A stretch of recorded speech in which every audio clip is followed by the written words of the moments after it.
தென்னிந்தியாவில் ஹிந்தியை அதிகம் படிப்பவர்கள் தமிழ்நாட்டில்தான் இருப்பதாக ஹிந்தி பிரச்சார சபா புள்ளி விவரம் வெளியிட்டுள்ளது.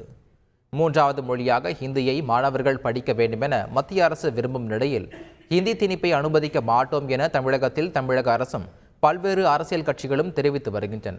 இந்நிலையில் தென்னிந்தியாவிலேயே தமிழகத்தில்தான் அதிகமான மாணவர்கள் ஹிந்தியை படிக்கிறார்கள் என்பது புள்ளி விவரங்கள் மூலமாக தெரிய வந்துள்ளது. இந்த ஆண்டு பிப்ரவரி மற்றும் ஆகஸ்ட் மாதங்களில் நடைபெற்ற ஹிந்தி தேர்வை சென்னை உட்பட தமிழகம் முழுவதும் 3,54,655 பேர் எழுதியிருக்கிறார்கள்.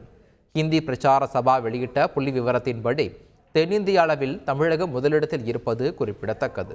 நெல்லை மாவட்டம் அகஸ்தியர்பட்டியில் இயங்கி வரும் தனியார் மேல்நிலைப் பள்ளியில் 25ஆம் ஆண்டு தொடக்க விழாவை முன்னிட்டு பள்ளி மாணவர்களுக்கு அறிவியல் தொழில்நுட்ப போட்டி நடைபெற்றது.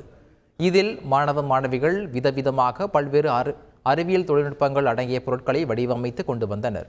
குறிப்பாக விமானம், ட்ரோன், ஈவி கார், விவசாய உற்பத்தி பொருட்கள், ஓட்டுநர் கண் அசைந்தால் கார் தானாக திறக்கும், நிற்கும் தொழில்நுட்பம் உள்ளிட்ட பல தொழில்நுட்பங்கள் கண்காட்சியில் இடம்பெற்றிருந்தன.